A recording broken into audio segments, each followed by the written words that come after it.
राज अखबार के एडिटर का मर्डर का केस आज है।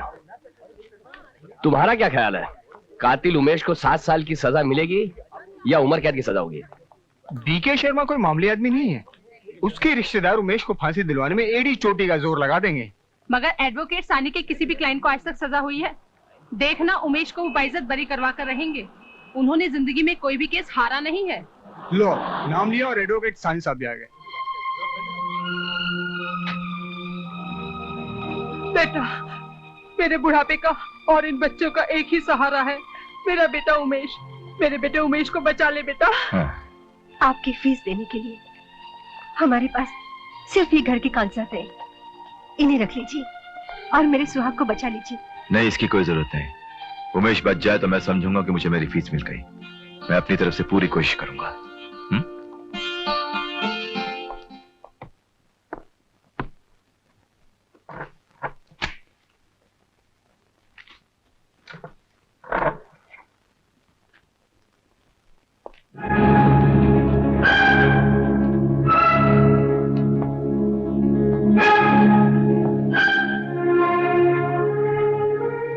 कार्रवाई शुरू की जाए।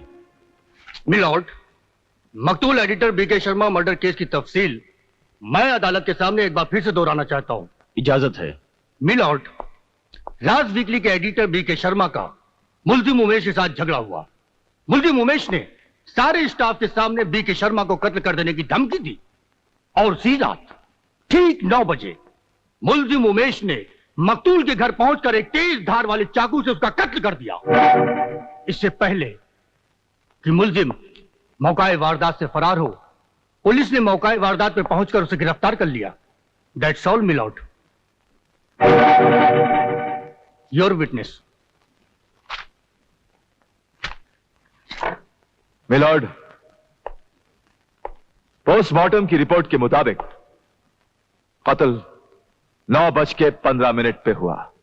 Am I right? यही तो मैंने कहा है मिलॉर्ड कि उमेश मकतूल के घर 9 बजे पहुंचा और कत्ल 9:15 पर हुआ। लेकिन मिलॉर्ड, पुलिस की रिपोर्ट के मुताबिक जब मुल्जिम को मौकाए वारदात से गिरफ्तार किया गया था उस वक्त रात के 10 बजे थे। क्या मेरे फाजिल दोस्त से बता सकते हैं कि मुल्जिम लाश के पास 45 मिनट तक क्या करता रहा मिलॉर्ड? शायद वो पुलिस के आने का इंतजार कर रहा था कि पुलिस आए और उसे गिरफ्तार करे, है ना? लेकिन मिलॉर्ड, जिस समय उमेश गिरफ्तार किया गया था इसके हाथ में खून लगा हुआ था और चाकू पर इसी की उंगलियों के निशान थे। और ये निशान कैसे आए मैं बताता हूं मिलॉर्ड। सुनिए, मखदूल ने मुल्जिम उमेश को किसी वजह से अपने घर पर बुलाया था। रात 9 बजे जब मुल्जिम उमेश उसके घर पहुंचा तो देखा कि घर का दरवाजा खुला हुआ था। उमेश जाकर उसके ड्राइंग रूम में बैठ गया। काफी देर इंतजार करने के बाद जब मखदूल ड्राइंग रूम में नहीं पहुंचा तो उमेश उसे ढूंढने के लिए उसके बेडरूम में चला गया। और जैसे ही बेडरूम में पहुंचा मिलॉर्ड तो यह देख के ये घबरा गया कि सामने ही मकतूल की लाश पड़ी हुई थी। ठीक उसी वक्त इस बेचारे के सर पर किसी ने पीछे से वार किया और यह बेचारा बेहोश होकर गिर पड़ा। जब इसे होश आया मिलॉर्ड तो इसके हाथ खून से रंगे हुए थे और एक हाथ में चाकू था। यह हड़बड़ा के उठा और जैसे ही बाहर पुलिस को खबर देने के लिए बाहर पहुंचा तो सामने से पुलिस आ गई मिलॉर्ड और इसे गिरफ्तार कर लिया गया। एक बात नोट की जाए मिलॉर्ड, पुलिस की रिपोर्ट में साफ साफ लिखा हुआ है कि जब उमेश गिरफ्तार किया गया तो ना ही तो इसके जेब से कोई रुपया निकला जिससे कोई चोरी की शुबा हो और ना ही कोई ऐसी चीज निकली जो इसे कातिल ठहराए। लेकिन मुल्जिम उमेश ने बहुत सारे लोगों के सामने बीके शर्मा को कत्ल करने की धमकी दी थी। धमकी दी थी? हां, धमकी दी थी, लेकिन सिर्फ धमकी दी थी, कत्ल नहीं किया। मेरे दोस्त, आपने आज तक अदालत में कोई ऐसा चश्मदीद गवाह या ठोस सबूत पेश नहीं किया जो यह साबित कर सके कि उमेश गुनहगार है। सारी दुनिया जानती है मिलॉर्ड कि यह बेचारा कटहरे में खड़ा हुआ उमेश, जिसने आज तक एक चींटी नहीं मारी, वो भला एक इंसान का कत्ल कैसे कर सकता है? इसीलिए मिलॉर्ड, मेरी अदालत से दरख्वास्त है कि उमेश को बेगुनाह मानकर इसे बाइज्जत बरी किया जाए। Thank you milord.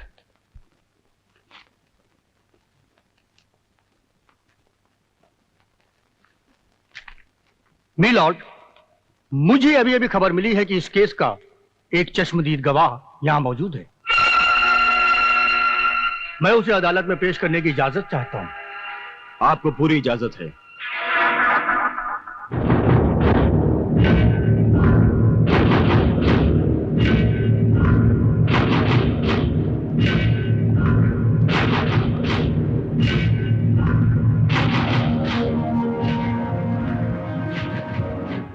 कुछ कहूंगा सच कहूंगा, सच के सिवा कुछ नहीं कहूंगा।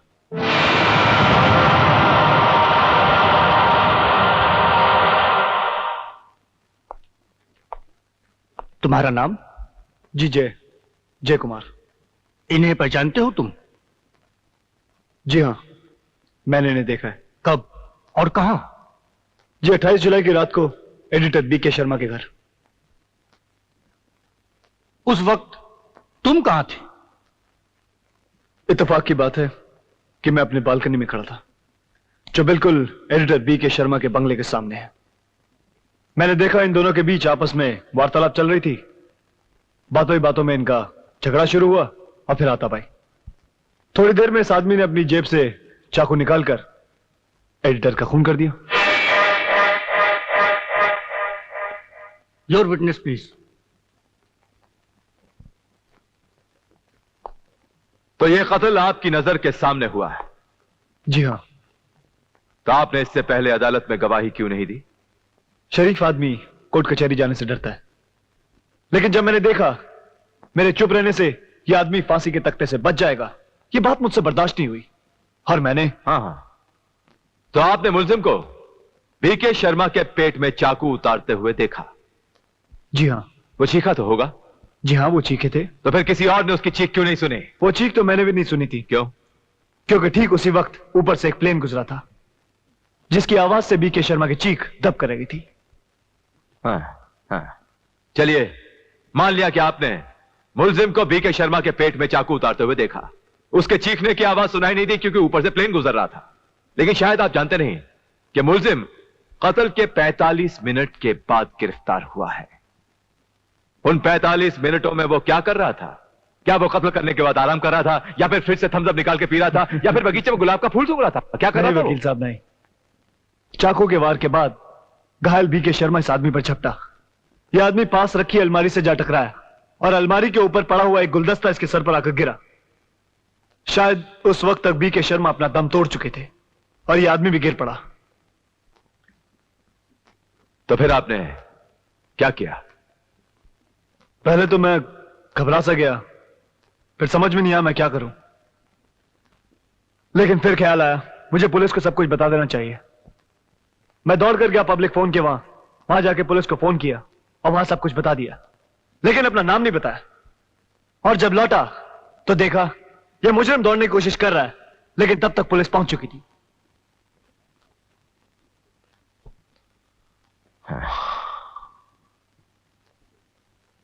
That's all. आप जा सकते हैं। Thank you my Lord.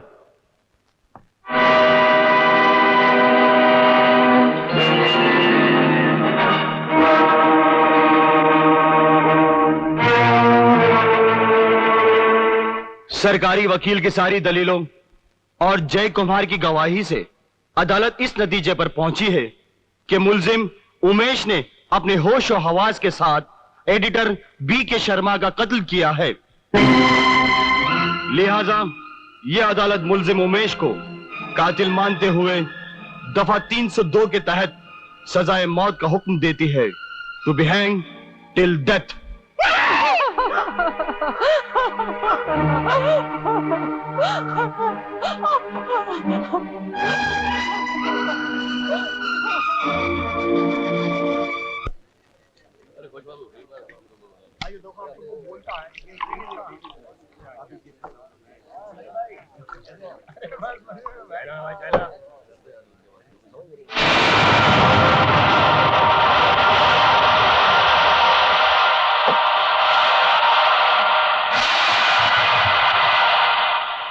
एक गिलास पानी दे यार। पूरा आओ ना जिमी सेठ, आओ। वो देखो वहां बैठा है। वंडरफुल जय, हाँ। Just wonderful. वंडरफुल। मैंने तुम्हें जैसा समझाया था उससे भी बढ़िया एक्टिंग की तुमने। तुम्हारी झूठी गवाही से फोटोग्राफर उमेश की जिंदगी का कनेक्शन कट गया। Lovely acting. एक्टिंग तो सॉलिड करेगा ना सेठ, उसी की तो खा रहे हैं और पी भी रहे हैं। मामो। मैंने जिमी सेठ को बोला, जिमी सेठ को बोला कि जैसे सस्ता, सुंदर और टिकाऊ झूठ बोलने वाला कलाकार आखे मार्केट में नहीं मिलेगा। गुड। मेरे हाथ के नीचे काम किया है ना। Oh really? नहीं तो क्या झूठ बोल रहा हूँ क्या? I am sorry. लगता है आज से हमारा और तुम्हारा कनेक्शन फिट हो गया। Thank you. तुमने बहुत अच्छा काम किया। खाली तारीफ ही करोगे क्या सेठ? चल माल ढीला कर। हाँ, हम बिजी हैं, दूसरा केस का भी डिस्कशन करना है। खिस्सा खाली करोगे या नहीं? खिस्सा खाली? हैं? You mean money? मामो। ओके ओके सेठ, कोई भी कभी भी लफड़ा हो, रेप, मर्डर, चोरी, डाका, किसी की झूठी गवाही देनी हो तो इधर मामू से मिल लेना, कमीशन दे दूंगा। कमीशन नहीं, कनेक्शन। Connection connection. ए मेरी कमीशन देना देना देना।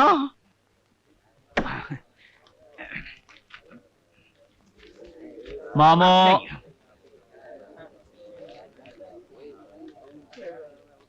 ये ले। और ऐसा सॉलिड पार्टी लाना, कोई भिखारी लोग को उठा के मत लाना, समझे? अरे कल बहुत बड़ी पार्टी आ रही है, कल बैठकर झूठ बोलने की प्लानिंग करनी है। नहीं मामू नहीं, नहीं? अपना 8 दिन का छुट्टी है, अपन जा रहे। राम राम। अरे ए सुनना। राम राम मामो। सुन, मुझे मालूम है कहाँ गया होगा। गुड्डी, बबलू, आंटी आ गई, आंटी आ गई, आंटी आ गई। देखो देखो हम तुम्हारे लिए क्या लाए हैं। ये तुम्हारे लिए और ये तुम्हारे लिए। अब हमारी मीठी माँ।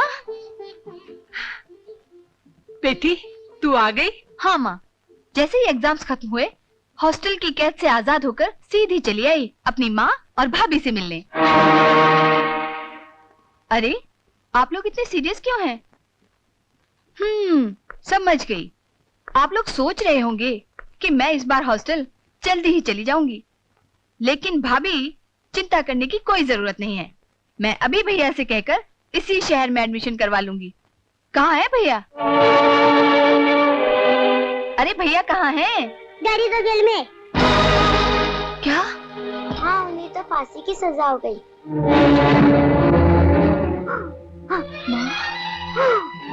भाभी, ये मैं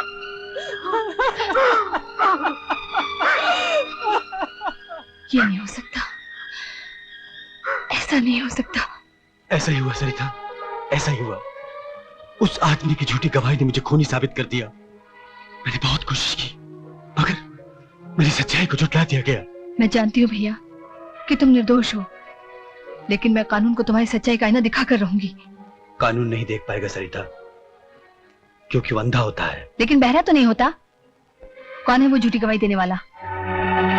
उसका नाम जय है। जय? वो सामने काले कपड़े वाला बैठा है ना, उससे जाकर पूछो।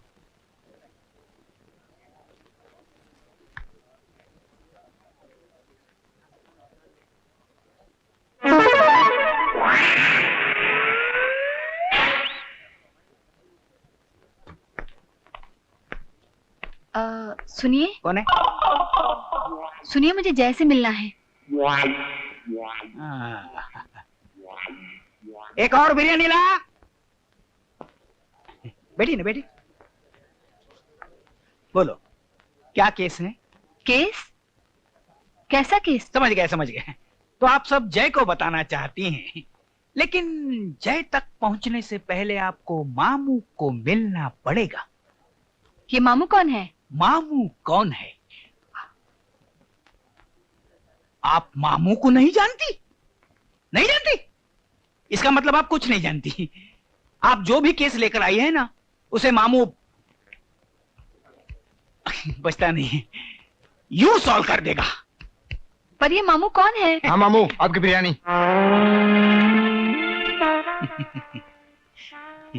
अच्छा, तो आप मामू हैं। इतनी देर से क्यों नहीं बोलते कि आप मामू हैं? वो क्या है, जो बड़े और स्टैंडर्ड के लोग होते हैं ना, वो अपना परिचय खुद नहीं कराते। देखिए, मुझे जैसे बहुत जरूरी काम है। जय? वो क्या चीज है? हैं?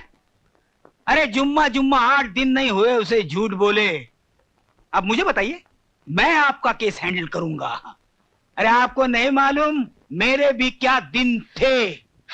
जब मैं झूठी गवाही देता था ना, तो जज रोता था। और वकील लोग सदमे से बेहोश होकर गिर पड़ते थे, यहाँ वहाँ यहाँ वहाँ यहाँ वहाँ। Shut up! मैं आपसे जय के बारे में पूछ रही हूँ। मुझे बताइए जय कहाँ मिलेगा? वो आपको नहीं मिलेगा। क्यों?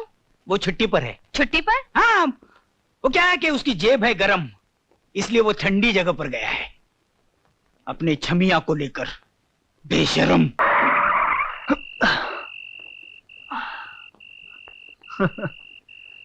ए जमिया, आ गया अपना गरीब खाना। अपन चलते हैं। ए चिकने, फिर कब मिलेगा? दूसरा बकरा फंसते ही मिलूंगा। क्या? और मैं जो तेरे प्यार में फंस गई हूँ उसके बारे में क्या सोचा? देख जमिया, प्यार के चक्कर में बिल्कुल मत पड़ना, समझे ना? बिल्कुल नहीं, सीधी सी बात है। मैं वाली, तू धंधे वाली। मैं चलता हूँ अभी। हाँ हाय, तू मुझे इतना अच्छा क्यों लगता है? अरे ब्रेक मार, ब्रेक मार। अभी तू जा, मैं चलता हूँ। हाँ?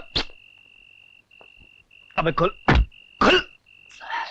बड़ा भाव खाता है साला। ए चल ना, तू क्या देख रहा है साला? मुझको यारो माफ करना, मैं नशे में हूँ। माफ करना भाई, माफ करना। मैं नशे में हूँ। क्या? मैं नशे में हूँ।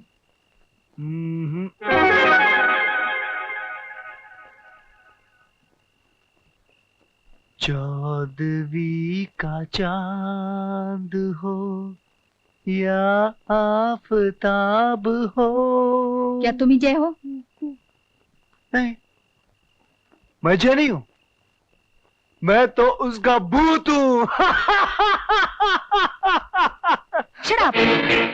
मैं तुमसे ये पूछने आई हूँ कि आखिर मेरे भाई ने तुम्हारा क्या बिगाड़ा था जो तुमने झूठी गवाही देकर उसे मौत की सजा दिलवा दी?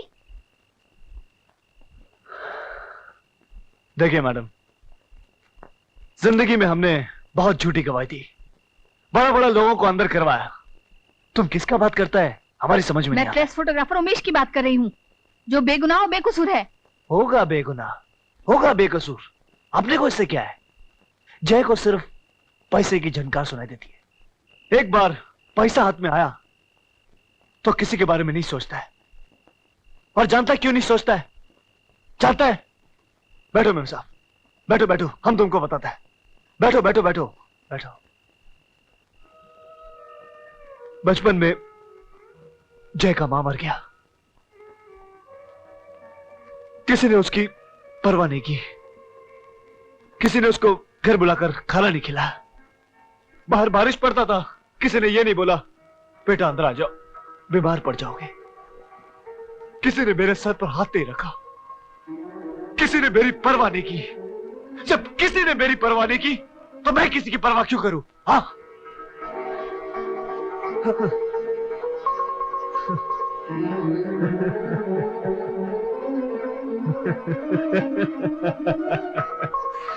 Stupid.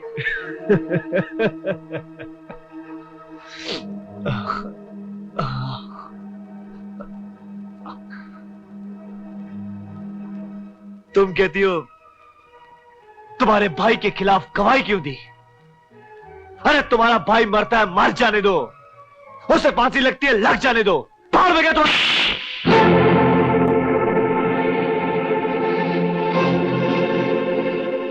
कमीने, तुझे शराब से ज्यादा बेरहमी का नशा है।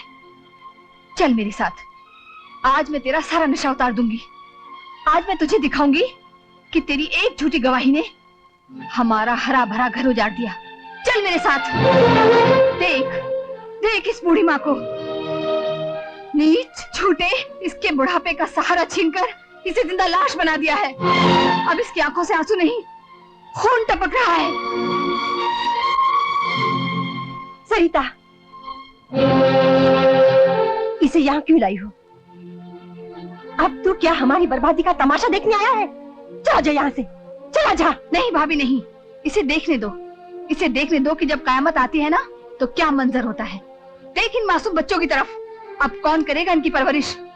और इस लाचार औरत की तरफ देख, जो अपने पति को फांसी लगने के बाद अपनी बेबसी और गरीबी की फांसी पर लटक कर हर रोज यूं ही तड़प तड़प कर मरती रहेगी। सोच क्या रहा है? तूने मेरे पति के साथ इंसाफ नहीं होने दिया, फिर हमें जिंदा क्यों रखा है? ऐसी जिंदगी से तो मौत अच्छी है। मार डाल हम सबको, मौत दे दे हमें, मार डाल, मार डाल। अरे तू पैसा लेकर मौत बेचता है ना? ले, ये ले मंगलसूत्र, इसे बेचकर अपनी कीमत वसूल कर लेना। ले,